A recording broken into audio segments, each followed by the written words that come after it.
Perjanjian Baru bernama Richard Bauckham. Dia menulis sebuah buku yang berjudul Siapakah Allah Itu? Dalam tulisannya ia mencoba menyajikan momen-momen kunci bila mana Allah menyatakan dirinya kepada manusia. Manusia yang dimaksud di sini adalah tokoh Alkitab yang ia pilih untuk menerima penyingkapan dari dirinya. Dua tokoh yang saya angkat melalui buku yang dia tuliskan adalah tentang Yakub, di mana Tuhan menyatakan dirinya kepada Yakub melalui sebuah mimpi di sebuah tempat yang kemudian diberi nama Betel. Suatu tempat di mana terjadi pergulatan antara Yakub dengan Tuhan dalam wujud malaikat Allah. Yakub mengalami kemenangan, ya. Bukan berarti Allah kalah. Tapi di sini mau menunjukkan bagaimana Yakub dalam kekhawatiran dan ketakutannya akibat dia telah membohongi ayahnya dan telah mendapatkan hak kesulungan. Sehingga ia seperti dikejar-kejar dengan kesalahan yang ia perbuat, dan ia mengharapkan berkat pertolongan Allah karena berat jalan yang harus dia tempuh akibat yang ia perbuat. Kemenangan Yakub menunjukkan bagaimana kita manusia bergulat dengan penderitaan dan pergumulan hidup itu. Tetapi ketika Tuhan mengizinkan, kita diberikan kekuatan, kita mampu melewatinya. Tokoh kedua yang diangkat adalah Musa, di mana Musa dibesarkan di lingkungan istana Mesir. Ia awalnya seorang yang tidak mengerti seperti apa kehidupannya, karena dia tidak tahu kalau kelak di masa depan dia akan menjadi seorang pembebas atas Israel. Walaupun dia dibesarkan, disusui oleh ibunya sendiri, tetapi dia tidak mengetahui dengan pasti apakah kelak ia akan menjadi seorang penguasa seperti saudaranya di Mesir. Dan ternyata Bapak Ibu, ketika Musa juga lari karena dia telah melakukan pembunuhan untuk membela saudara sebangsanya. Dia lari ke tanah Midian dan kemudian Allah menyatakan diri kepadanya lewat sebuah wujud semak belukar yang berapi tapi tidak terbakar. Di situ Tuhan menyatakan bahwa dia akan menjadi pemimpin atas Israel. Musa sendiri berkata, dia seorang yang tidak mampu, aku seorang yang tidak petah lidahnya. Tapi kata Tuhan, kepada siapa kamu kuutus, kamu harus pergi. Nah Bapak Ibu saudara-saudara yang dikasihi Tuhan, dua tokoh Alkitab itu sudah mewakili bagaimana Allah menyatakan dirinya kepada umat yang ia pilih untuk menyatakan kuasa dan kemuliaannya, supaya semua orang yang ada di bumi ini yang adalah ciptaannya mengenal siapa itu Allah dan bagaimana pekerjaannya dalam dunia ini bagi kita manusia. Pada gilirannya Allah menyatakan diri melalui Yesus Kristus, manusia yang sama seperti kita tetapi dalam tabiat yang tidak berdosa, karena Allah mengutus Roh Kudus dalam rahim Maria dan melahirkan seorang putra bernama Yesus, sehingga tidak ada tabiat dosa dalam diri Yesus. Itu yang membedakan kita dari Tuhan kita Yesus Kristus. Mungkin kita sama-sama seperti manusia yang merasakan lapar, haus, sedih, senang. Tapi bedanya kita binasa karena kita fana dan kita berdosa. Tapi Yesus kudus, benar, dan dialah yang menyelamatkan kita. Di dalam Yesus kita bisa melihat apa yang Allah kerjakan bagi kita manusia. Ada banyak hal yang Allah nyatakan di dalam Yesus Kristus, sehingga kita tahu di dalam iman kita percaya Dia adalah Allah. Dia adalah Sang Hidup yang menyelamatkan dan memberi hidup buat kita. Nah, Bapak Ibu Saudara-saudara, berbicara tentang siapa Allah itu, sebagaimana yang seringkali diungkapkan dalam Alkitab, baik perjanjian lama ataupun perjanjian baru, menjadi tema yang sangat menarik, karena umat seringkali gagal untuk mengenal Allah, baik karena kefanaannya maupun keberdosaan yang dimilikinya. Saudara-saudara yang dikasihi Tuhan, Allah telah menyatakan diri dan sekaligus memperkenalkan dirinya kepada semua orang-orang pilihannya untuk memperlihatkan bahwa Dia Allah yang Maha Kuasa, yang mengendalikan segala sesuatu yang ada dalam bumi ini, dan menyatakan kemahahadirannya dimanapun kita berada, dalam keadaan apapun kita, di situ Tuhan ada. Kita tidak melihat Tuhan, tapi Tuhan melihat kita. Kita tidak mengetahui, menyadari Tuhan ada di sekitar kita, tapi Dia tahu, dan Dia ada dalam segala suka dan duka, dalam segala perjuangan hidup yang kita lalui. Allah Maha Hadir dalam segala apapun yang kita lalui, yang manusia alami sepanjang masa. Dia selalu hadir menyatakan kuasanya. Ironisnya di sini adalah Allah yang demikian kali menyatakan diri kepada bangsa Israel, baik melalui peristiwa mujizat dan tanda-tanda ajaib ataupun melalui para nabinya, tetap saja mereka sulit untuk percaya. Berulang kali bangsa Israel, baik di dalam perjalanan di padang gurun sampai mereka menduduki tanah Kanaan, mereka membuat apa? Berhala. Mereka membiarkan patung-patung itu ada di dalam bait Allah, sehingga terjadi percampuran kepercayaan, sinkretisme, sesuatu hal yang bagi Allah sangat tidak boleh. Itu merupakan sebuah kekejian. Tertulis dalam hukum Taurat, yang pertama, jangan ada padamu Allah lain. Yang kedua, jangan membuat bagimu patung untuk disembah yang menyerupai apapun. Dua itu menjadi hukum yang ada di atas dibandingkan dengan hukum-hukum lainnya yang ada di bawahnya. Walaupun semuanya saling berikatan satu dengan yang lainnya, tetapi dua hukum itu merupakan sebuah ketetapan yang tidak boleh dilanggar oleh umat Allah. Tapi kenyataannya apa yang kita lihat, Bapak Ibu?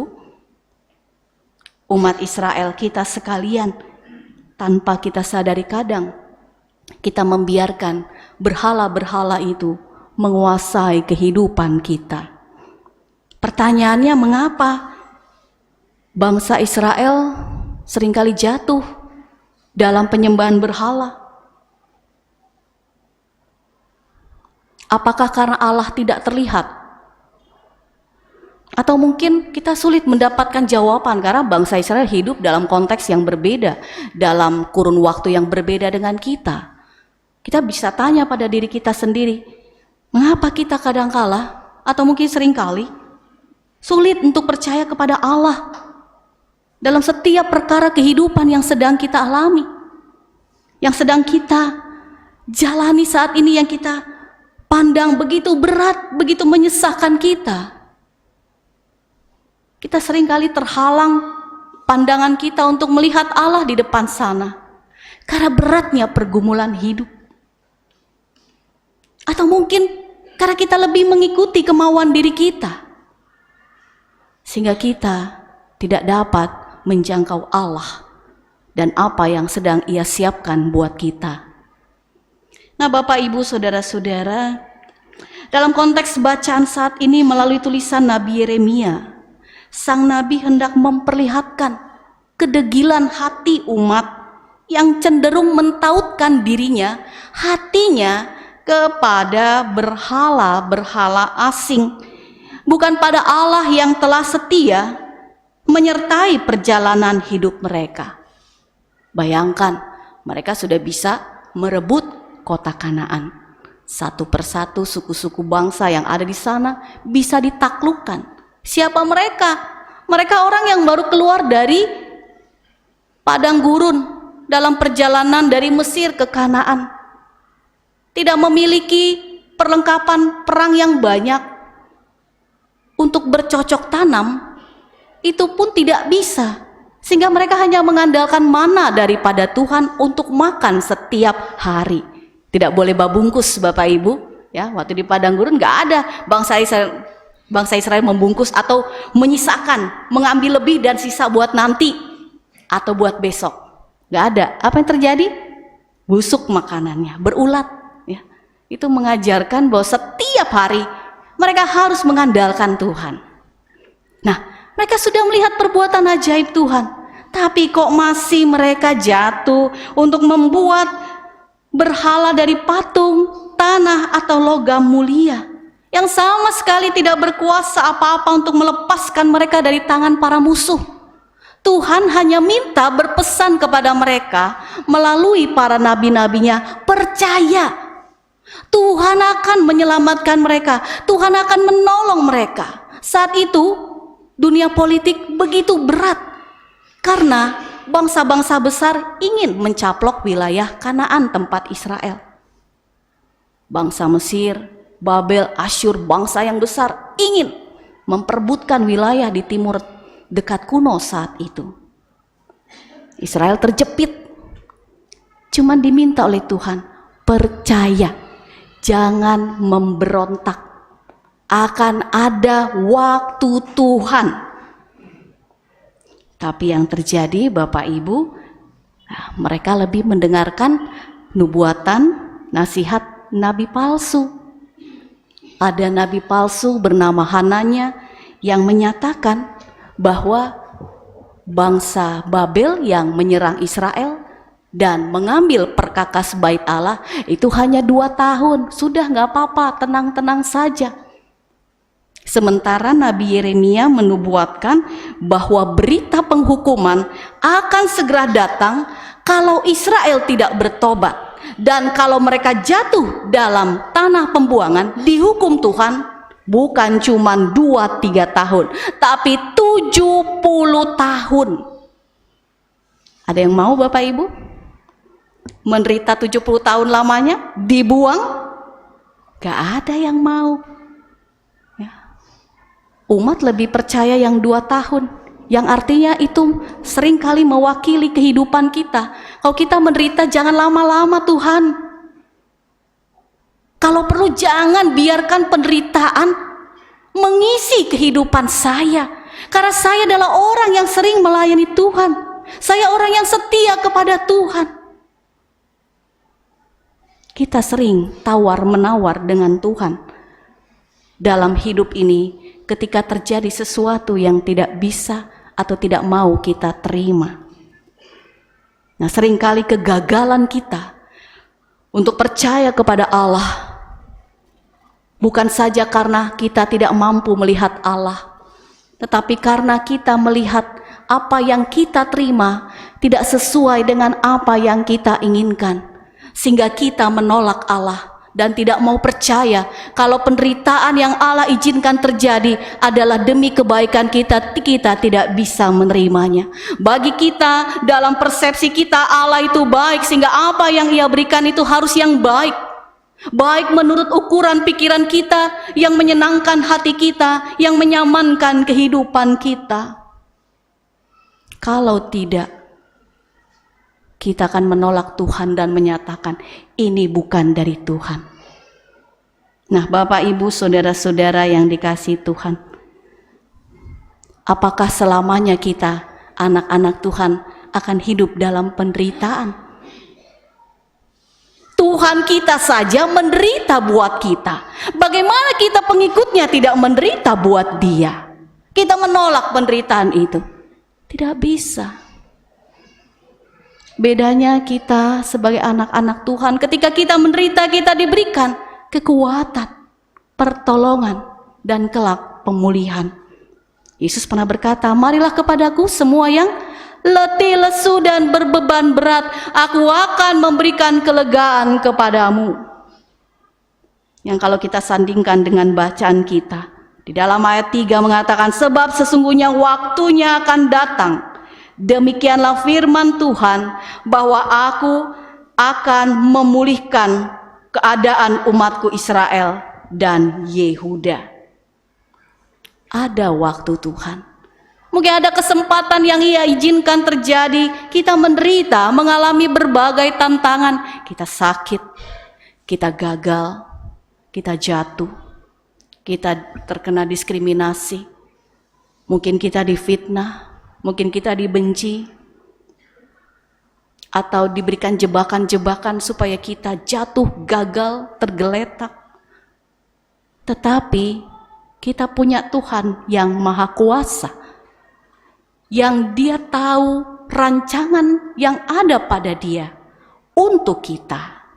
Sebelum kita jatuh dalam penderitaan itu, Dia menguatkan kita. Sebelum kita masuk dalam jebakan maut itu, Dia sudah menghadang kita. Dan mungkin kita disuruh putar balik, putar arah, sama kayak orang Israel ya, yang tadinya hampir masuk tanah Kanaan, putar arah jadi 40 tahun lamanya. Tapi apa yang mereka terima Bapak Ibu? Mereka menerima suatu negeri yang berlimpah susu dan madunya, suatu kebaikan Allah di negeri orang-orang hidup. Kita juga harus meyakini bahwa firman Tuhan yang menjadi renungan kita saat ini menguatkan kita, bahwa Tuhan punya waktu untuk setiap kita anak-anaknya. Dia tahu bahwa kita tidak tahan menderita, tidak tahan menanggung pergumulan hidup. Dia tahu kapasitas kita untuk menanggung semua pergumulan itu. Dan ada waktunya di mana Dia akan bekerja dalam kehidupan kita untuk memulihkan kita. Karena Allah yang kita miliki di dalam Yesus Kristus adalah Allah yang penuh dengan kasih setia, yang penuh belas kasihan hari lepas hari. Tiap-tiap hari Dia memberi pinjaman buat kita, yang artinya tiap-tiap hari Dia menganugerahkan berkat yang kita perlukan. Setiap hari Ia berniat untuk merangkul kita dalam segala kesedihan dan air mata yang telah kita curahkan.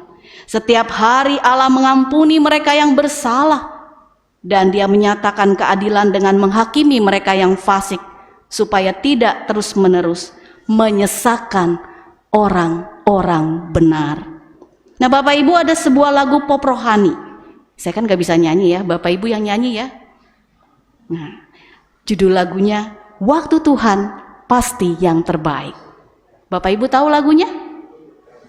Nggak tahu. Bantuan organis.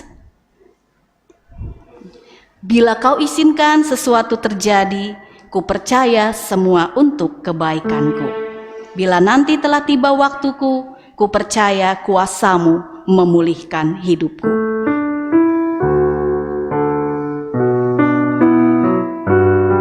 Kita nyanyi sama-sama ya Bapak Ibu.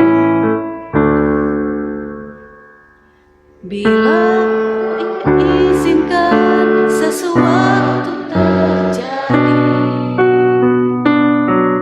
ku percaya semua untuk kebaikanku. Bila nanti telah tiba waktu,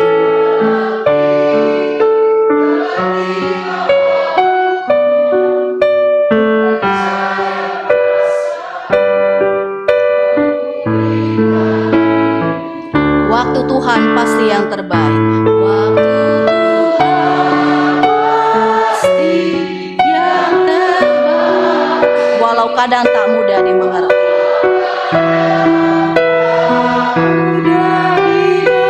Lewati cobaan, ku tetap percaya.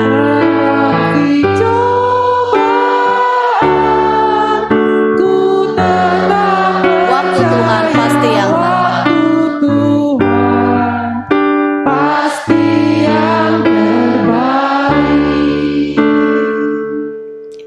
Terima kasih kita sudah nyanyi bersama. Lirik lagu itu mewakili pengalaman iman kita, mewakili juga pengalaman iman orang Israel yang jatuh bangun, mempertahankan imannya kepada Tuhan. Yang setiap saat Tuhan menyatakan diri kepada mereka. kepada kita, memperkenalkan segala kuasa dan perbuatannya yang ajaib. Jadi, marilah kita orang-orang percaya di masa kini yakin bahwa setiap penderitaan, kesusahan hidup yang kita alami pasti ada hikmahnya buat kita. Selain untuk menguji kesetiaan dan kasih kita pada Tuhan, juga untuk menolong kita mengintrospeksi diri. Apabila kita yang bersalah dan penderitaan ini menerpa kita, baiklah kita segera memperbaiki diri kita. Tapi apabila ini merupakan sebuah ujian yang Tuhan izinkan terjadi, berikanlah hati kita yang tulus kepada Dia. Tetap setia melayani Tuhan, memuji Tuhan, dan bersyukur dalam segala keadaan. Karena apapun yang Tuhan kita Yesus Kristus perbuat, itu yang terbaik buat kita semua. Amin.